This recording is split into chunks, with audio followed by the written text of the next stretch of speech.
Sir, এসএসসির তরফ থেকে যে নতুন বিজ্ঞপ্তিটা জারি বা প্রকাশ করা হয়েছে, সেখানে যে মেরিটের দিক থেকে যে 35 নম্বর সেটাকে ভেঙে 3টে ভাগে করা হলো।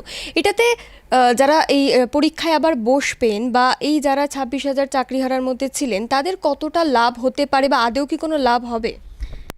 এটা যেটা করা হয়েছে সেটা হচ্ছে দুর্নীতির জন্য আরেকটা রাস্তা খোলা হলো এবং দুর্নীতি আবার করা হবে।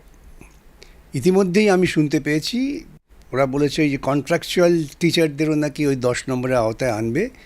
ইতিমধ্যেই বাজারে কন্ট্রাকচুয়াল টিচারদের সার্টিফিকেট জোগাড়ের জন্য টাকার খেলা শুরু হয়ে গেছে। শুনেছি, সত্য হতে পারে, মিথ্যা হতে পারে, কিন্তু এই রাজ্যে মিথ্যা হওয়াটাই কম, সত্য হওয়ার আশঙ্কাটাই বেশি। আমরা শিক্ষক নিয়োগের ক্ষেত্রে প্রত্যেকটা ক্ষেত্রেই থাকে ধারাবাহিকভাবে তার শিক্ষাগত মান। তো সেটাকে ভেঙে দিয়ে আমি যদি ইন্টারভিউ কথা বলি, তাহলে তো আমি আবার কাকা পিসি মাসি জেঠি এদের ধরে আবার তো দুর্নীতি হবে। চোখ কান খোলা রাখবেন, দেখবেন আবার টাকা চলছে এখানে। কিন্তু এইখানে মানে কারা পরীক্ষায় বসতে পারবে, যারা একেবারে টেন্টেড হিসেবে দাগিয়ে দেওয়া হয়েছে সুপ্রিম কোর্ট থেকে, তাদের যে এখানে বসতে তারা পারবেন এরকম কি কোনো বিজ্ঞপ্তি জারি হয়েছে?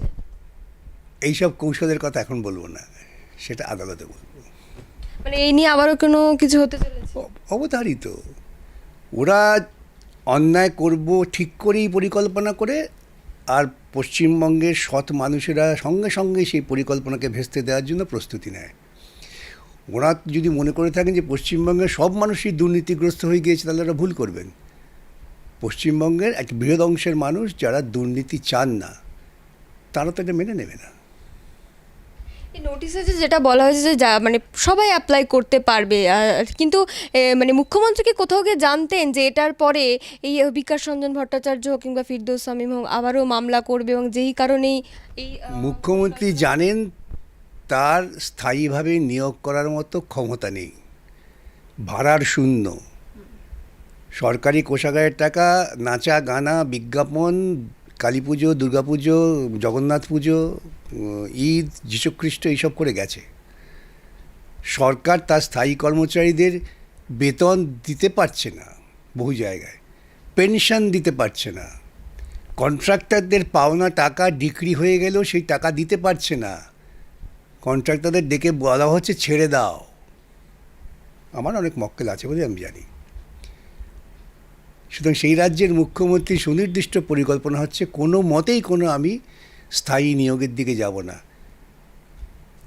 সেই জন্যেই তার এই পরিকল্পনা যে ইচ্ছে করে আমি দুর্নীতিমূলক প্রক্রিয়ার জন্ম দেব এবং আদালতে গিয়ে আটকে যাবে, তখন আমি বলতে পারবো এই বিকাশ ভট্টাচার্য দায়ী, আমি দুর্নীতি করছি, ও কেন বাধা দিচ্ছে। এটাই হচ্ছে থিওরি। প্রধানমন্ত্রী যখন আলিপুরদুয়ার থেকে মানে নিয়োগ দুর্নীতি নিয়ে কথা বললেন, তখনও মুখ্যমন্ত্রী তার প্রত্যুত্তরে বললেন যে সরকার তো চাকরি খায়নি, খেয়েছে যারা বিজেপি এবং এই তো। আর প্রধানমন্ত্রী কী করে বলবেন? প্রধানমন্ত্রী কি নৈতিক অধিকার আছে দুর্নীতির বিরুদ্ধে কথা বলার? এদেশের প্রধানমন্ত্রী এবং তার সরকারও তো বিভিন্ন দুর্নীতির সঙ্গে যুক্ত। সুতরাং আমি যদি দুর্নীতির সঙ্গে শরিক হই, আমি কি করে বলবো যে তুমি দুর্নীতি করেছো? এই যে দুর্নীতি কথা ঝগড়া হচ্ছে না দুপক্ষের, এটা কিচ্ছু না, নিজেদের হারিয়ে যাওয়া জমিনটাকে আবার শক্ত করার চেষ্টা করছে, আর কিচ্ছু না। 32,000-এর যে শেষ শুনানি হয়েছিল প্রাথমিকের, সেখানে রাজ্যের পক্ষ থেকে যারা আইনজীবীরা ছিলেন তারা বলেছেন যে অনিয়ম মানে দুর্নীতি নয়, টাকা নিজে চাকরি দেওয়া হয়েছে, সেটার কোনো প্রমাণ নেই। সেটা প্রমাণের জন্য তো ইনভেস্টিগেশন দরকার। আমি পরীক্ষার্থী, আমি যদি প্রমাণ দেবো, তাহলে তো আমাকে ইনভেস্টিগেশনের দায়িত্ব দিয়ে দেওয়া উচিত। দিয়ে দিক সরকার। যেবার থেকে সমস্ত পরীক্ষার্থীর হাতে ইনভেস্টিগেশন করার অধিকার আছে, তারা, এদের এতদিন লাগছে অতদিন ধরে লাগবে না, তারা ঠিক আদায় করে দেবে। আর এই যে বারংবার আমি আগেও আপনাকে বলেছিলাম যে শিক্ষক যারা চাকরি হারিয়েছে তারা আপনার ওপর ক্ষিপ্ত, কারণ এই যে তারা বারংবার বলছে যে বিকাশ রঞ্জন ভট্টাচার্য এবং ফিরদৌস শামীম চক্রান্ত করে তাদের চাকরি খেয়েছে, এবং শিক্ষাকর্মী তাদের মনেও একটা মানে অসন্তোষ, বা তারা বলছে যে বিকাশ রঞ্জন ভট্টাচার্য কেন শুধুমাত্র শিক্ষকদেরকে নিয়ে কথা বলছে, কেন তাদেরকে নিয়ে কথা বলছে। আমি খুব দুঃখিত যদি আমি শিক্ষাকর্মীদের নিয়ে কোনো কথা না বলে থাকি, কিন্তু দুর্নীতির বিরুদ্ধে যখন কথা হচ্ছে তখন এই দুর্নীতির প্রক্রিয়ার সঙ্গে যারা যুক্ত সকলকে নিয়ে কথা হচ্ছে। হয়তো আমার বলার সময় শিক্ষকদের কথাটি আসছে, তার কারণ শিক্ষকদের সামাজিক দায়িত্ব অনেক বেশি। একজন শিক্ষাকর্মীর তুলনায় একজন শিক্ষকের সামাজিক দায়িত্ব অনেক বেশি, শিক্ষকের মূল্যবোধ নৈতিকতাবোধ অনেক উঁচু স্তরের থাকা উচিত। সেই জন্যই আমি শিক্ষকদের নামটাই করি। আমি শিক্ষাকর্মীদের ওই জন্যই তাদের নামটা হয়তো অভ্যাসবশত করা হয়নি, কিন্তু শিক্ষাকর্মীদের যা বেদনা সেই বেদনার সঙ্গে আমি যুক্ত। কিন্তু দুর্নীতির মধ্য দিয়ে যাদের জন্ম হয়েছে তাদের প্রতি কোনো করুণা নেই আমার, কোনো রকম সহানুভূতি নেই, তাদের জন্য আমার কোনো বেদনা নেই। তাদের উচিত সকলকে ঐক্যবদ্ধ হয়ে যাদের দুর্নীতি করতে যারা প্রভাবিত করেছেন, প্ররোচিত করেছেন এই সরকার, তার বিরুদ্ধে আন্দোলন করা। তারা সেই আন্দোলনটা করছেন না। আমার যদি লক্ষ্যমাত্রা ঠিক না থাকে তাহলে আমি এগোতে পারবো না। সুতরাং আজকে যারা বঞ্চিত হয়েছেন 25,000, এটা ক্ষুদ্র অংশ। 22 লক্ষ আছে। আমরা দেখবেন 22 লক্ষের যন্ত্রণার দিকে কেউ নজর দিচ্ছি না, শুধুমাত্র 25,000-এর যন্ত্রণার কথাই আমরা মনে ভাবছি। এই 22 লক্ষ মানুষের কথা ভাবতে হবে তো। সেইটা ভাবনা করেই দুর্নীতিমূলক প্রক্রিয়ার বিরুদ্ধে একটা বলিষ্ঠ অবস্থান তাদেরই নেওয়া উচিত যারা আজকে দুর্নীতির ফলে শিকার হয়েছেন, বঞ্চিত হয়েছেন। এই যে মানে তারা যেটা এখনো পর্যন্ত বলছেন যে ফর্ম ফিল আপ করবেন কি না আদৌ তারা জানেন না, এবং তারা মুখ্যমন্ত্রীর সঙ্গে বারংবার দেখা করতে চেয়েছিলেন, পাননি বলে তারা আলিপুরদুয়ার অবধি ছুটে গিয়েছিলেন প্রধানমন্ত্রীর সঙ্গে দেখা করতে, কিন্তু সেখানেও তাদেরকে নিরাশ হতে হয়েছে। আমি বলছি শেষ অবধি তারা যদি ফর্ম ফিল আপ না করে তাহলে তাদের এই অবস্থানটা কোন দিকে যেতে পারে? দেখুন, তারা কাদের পরামর্শে চলছেন তাদের বলতে পারবো না। সুতরাং তাদের পরামর্শদাতাদের কথায় তারা শুনবেন, কিন্তু তাদের বোঝা উচিত যে সুপ্রিম কোর্টের রায় হচ্ছে চূড়ান্ত। সেই রায়টা ভালো করে পড়লে তাদের কি করণীয় তারা ঠিক করতে পারবেন। এর জন্য প্রধানমন্ত্রী, মুখ্যমন্ত্রী, নেতাদের পেছনে দৌড়বার কোনো দরকার নেই। এই কোনো নেতা তাদের মুক্তি দিতে পারবেন না। এদের যখন বলার সুযোগ ছিল আদালতের কাছে, হাইকোর্টে কিংবা সুপ্রিম কোর্টে, তখন তো নেতারা তাদের দায়িত্বপূর্ণ পালন করেননি। ভারতবর্ষের প্রধানমন্ত্রীকে সুপ্রিম কোর্টের রায় পাল্টে দিতে পারবেন, মুখ্যমন্ত্রীকে সুপ্রিম কোর্টের রায় পাল্টে দিতে পারবেন। আর যখন মুখ্যমন্ত্রী বললেন কারো চাকরি যাবে না, তখন তো এরা খুব উল্লসিত ছিলেন। তাদের নিজেদের বিচার বুদ্ধি যতক্ষণ তারা প্রয়োগ করছেন ততক্ষণ তারা কিন্তু অন্ধকার থেকে বেরোতে পারবেন না। সেজন্যই আপনার মারফত আমি প্রত্যেককে অনুরোধ করব যে আপনাদের কারো কথা শোনার দরকার নেই। হাইকোর্টের রায়টা পড়ুন মন দিয়ে, এবং সুপ্রিম কোর্টের রায়টা পড়ুন। তাহলে আপনারা সকলে তো শিক্ষিত, শিক্ষাকর্মীরাও শিক্ষিত। অনেকের হয়তো এমন শিক্ষাগত যোগ্যতা আছে যে যোগ্যতার ফলে তারা হয়তো শিক্ষকের জন্য আবেদন করলে নির্বাচিত হতে পারতেন যদি সৎ প্রক্রিয়া হতো। তো তারা রায়টা পড়েই তো সিদ্ধান্ত নিতে পারেন তাদের কী করণীয়।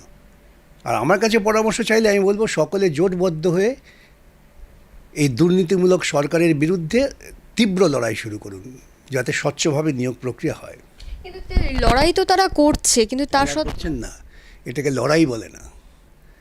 লক্ষ্যমাত্রা যদি ঠিক না থাকে লড়াই কোথায় যাবেন?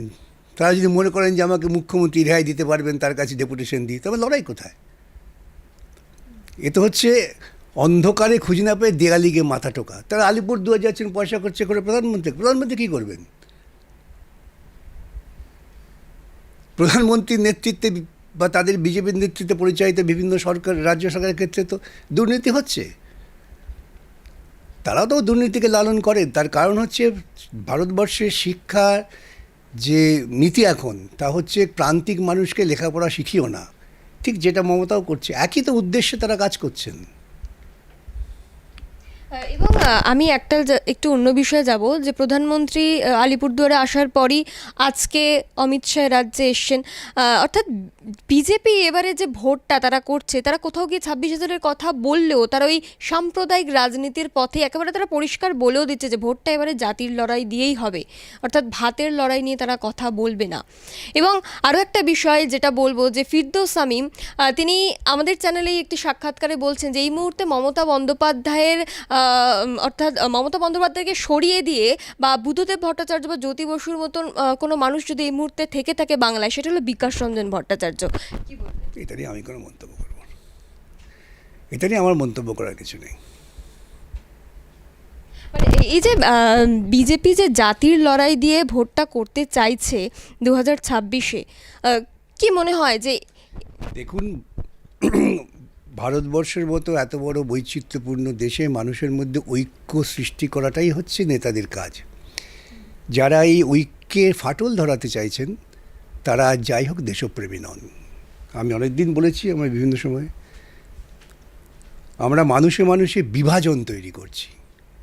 যে দেশের প্রধানমন্ত্রী শুরু করেছিলেন, ওদের পোশাক দেখে বোঝা যায় প্রধানমন্ত্রী তিনি তার দেশের নাগরিকদের কিভাবে চিহ্নিত করছেন, বিচ্ছিন্ন করছেন। কিছুদিন আগে বললেন কি পাংচার, এখন বলছেন ছোট চোখ। তিনি কি ভারতবর্ষের মানুষের ঐক্য টিকিয়ে রাখতে চান, না ভারতবর্ষের মানুষের মধ্যে বিভাজন তৈরি করে শুধুমাত্র ক্ষমতায় থাকার জন্য গরিষ্ঠ মানুষের আবেগকে সুড়সুড়ি দিচ্ছেন? এবং উনি জানেন না ভারতবর্ষের গরিষ্ঠ মানুষ কিন্তু অনেক সচেতন। সুড়সুড়িপাত দিচ্ছে একটা অংশের মানুষ পাচ্ছেন।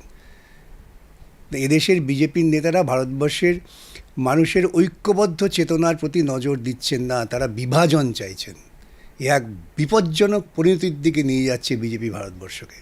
আর বিজেপির যারা একেবারে গ্রাস রুট লেভেলের যারা সমর্থকরা রয়েছেন, যারা হয়তো দিন আনে দিন খায়, কিন্তু তা সত্ত্বেও আজকে আমি কথা বলছিলাম তাদের সাথে, তারা বলছে যে আমার না এই মানে হিন্দুদেরকে রক্ষা করতে হবে, গ্যাসের দাম বেড়েছে তো তাতে কি হয়েছে, ওষুধের দাম বেড়েছে সেটাতে কিছু যায় আসে না, কিন্তু জাতির ভিত্তিতেই লড়াইটা করতে হবে। এইভাবেই তো একটা মানুষকে কতটা নির্বোধ করতে পারে। কতটা নির্বোধ হলে সে বলতে পারে যে আমি খেতে পাই আর না পাই আমি হিন্দু হয়ে বাঁচব। আর খেতে না পেলে হিন্দু হয়ে বাঁচবি কী করে? হিন্দুরা এতদিন বিপদে ছিলেন না। এখানে 500 বছরের ওপর মোগলরা রাজত্ব করেছে, হিন্দুরা বিপদে ছিল না। হিন্দুরা কিন্তু যেমন তাদের মন্দির ছিল, পুজো করেছেন, এখানে গেছেন সেখানে গেছেন, বংশবৃদ্ধি করেছেন, কোনো আপত্তি হয়নি। হঠাৎ মোদি ক্ষমতায় আসার পর হিন্দুরা বিপদে পড়ে গেলেন। আসলে ওদের মগজে দিনের পর দিন এইভাবে বিষ ঢুকিয়ে দেওয়া হচ্ছে। এরপর দেখবেন আজকে উত্তরপ্রদেশে দলিতদের পেটাচ্ছে। ওই যারা বলছেন না হিন্দু বাঁচুক, তারা 2 দিন বাদে বাঁচবেন নাকি? এরপর তাদেরও পেটাবে। হয় তারা দলিত সম্প্রদায়ের, কিংবা তারা ওদের বলে যে পিছিয়ে পড়া অংশের মানুষ। তারপরে আসবে হিন্দু ব্রাহ্মণ কায়স্থ। সুতরাং দেশটাকে টুকরো টুকরো করার পরিকল্পনাটা সম্পূর্ণভাবে বিজেপি সরকার করছে।